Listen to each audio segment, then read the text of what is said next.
Welcome back to the Two for Tuesday podcast from Second Round Music. I'm your host, Michael Pezent. And today, we're going back to the summer of 1981, a year that changed country music forever. It's the year that George Strait, a young singer from Texas, released his debut album, Strait Country. This record not only launched his career, but it also signaled a turning point in country music history, steering the genre back to its traditional roots when much of Nashville was chasing the pop country crossover trend. And in today's episode, we'll dive into George Strait's early career, the making of Strait Country, and take a close look at three singles that introduced the world to the king of country: Unwound, Down and Out, and If You're Thinking You Want a Stranger, There's One Coming Home.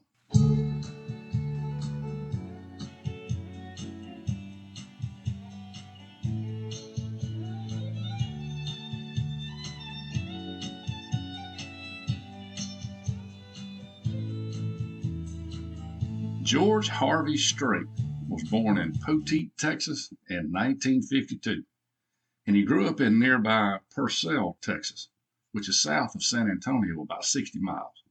Now, his father, who was a junior high math teacher, owned and operated a 2,000-acre cattle ranch in a place called Big Wells, which is about 40 miles away.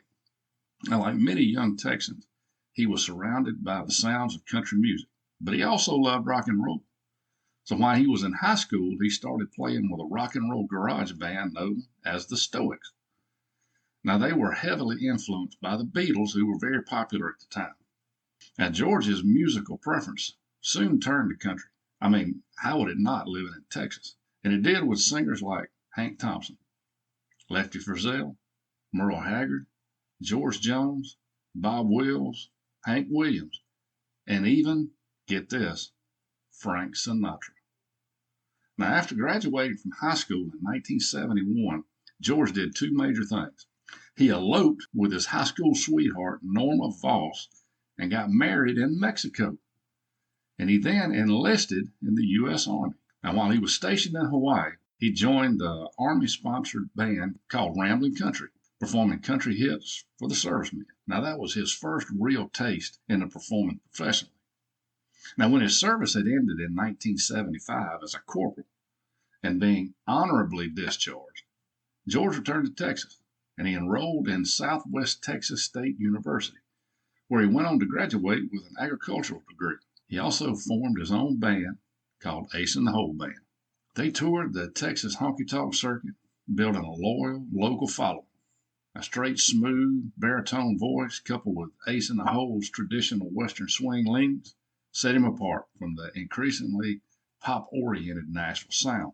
Now, for years, George struggled to get noticed in Nashville, and he shot demo tapes and made trips with little success.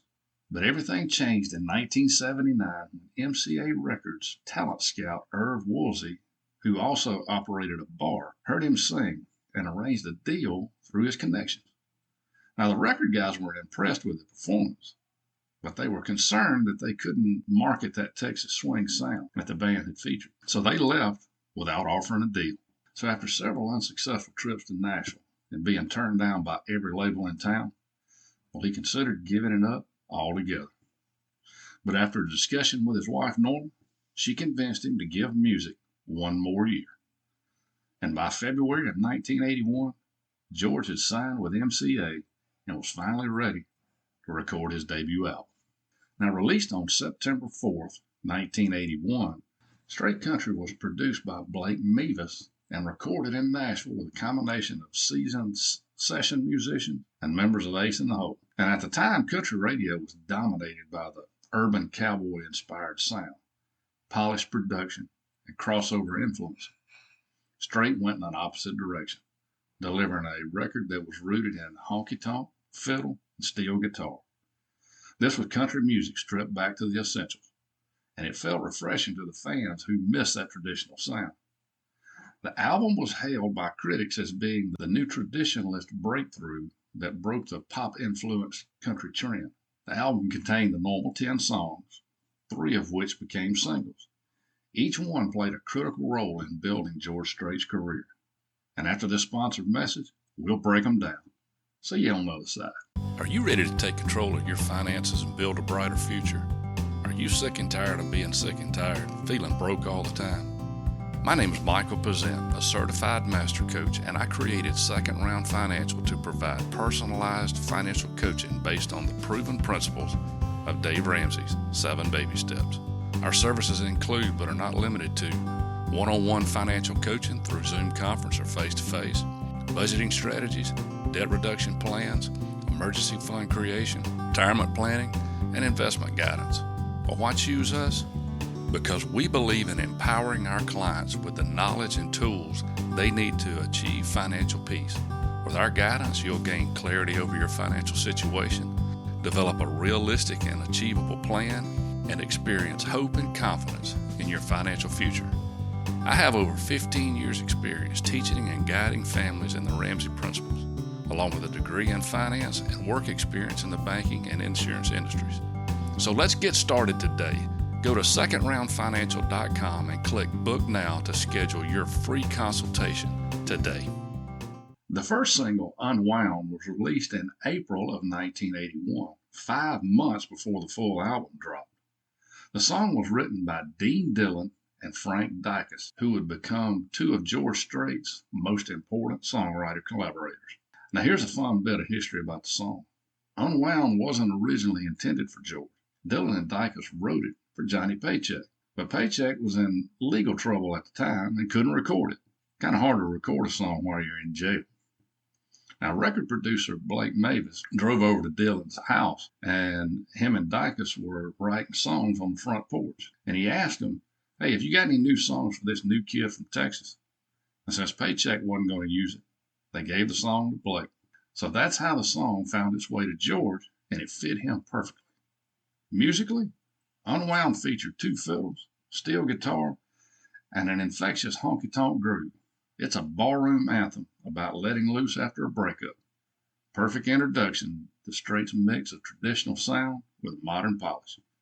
Now, Unwound peaked at number 6 on the Billboard Hot Country Singles chart, making George Strait an instant new star on the scene. Country fans and radio programmers immediately noticed something fresh yet familiar about this sound. Give me a bottle of your very best, 'cause I got a problem I'm gonna drink off my chest. Now the second single, Down and Out, followed in August of 1981, right as the album was being released. Also written by the dynamic duo of Dillon and Dicus. Boy, there's a lot of D's in that statement. It was another hard country honky-tonk number about heartbreak and drinking your blues away. The instrumentation is straight classic George Strait. Strong fiddle lines, pedal steel guitar, and George's smooth yet understated vocal delivery. Now, while it carries the same traditional flair as Unwound, it didn't quite climb as high on the charts. And although the critics spoke favorably of the music and George's delivery, some call the lyrics weak and generic. Now, Down and Out peaked at number 16 on the Billboard Hot Country chart. And while it's not a top 10, it did solidify George as more than just a one-hit wonder. And he was delivering consistency, and country fans were starting to pay attention. Since my woman left, I'm down and out. Well, I'm down at the bar, out of my mind, tired of that and that day clock. The third single, If You're Thinking You Want a Stranger, There's One Coming Home. It was released in early 1982. Now, this track was written by Mavis, who, as you remember, also produced the album, along with Ernie Rowell.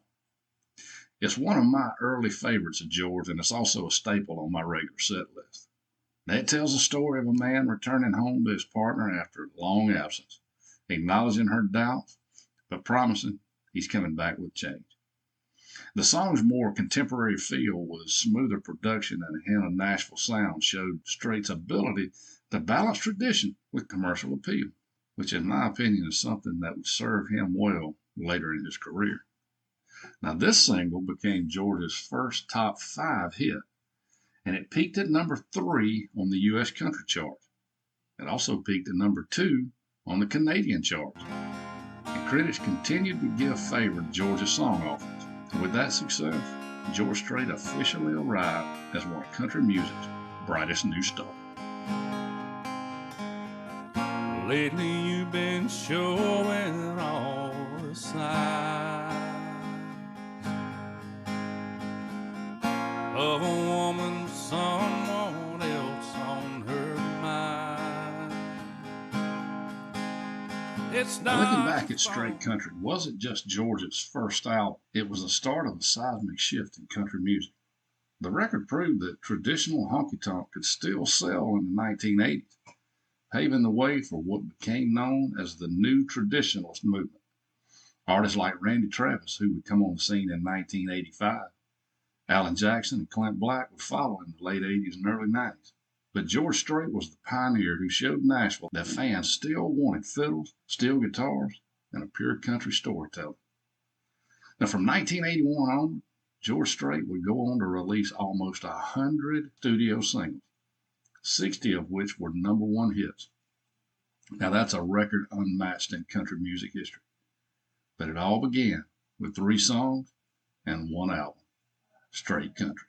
Hey guys, thank you for listening today, and I hope you're enjoying this podcast. If you are, please subscribe or follow the podcast, click the like button, share it with other music lovers, and please consider giving it a 5-star rating so we can reach a bigger audience. Now back to the show.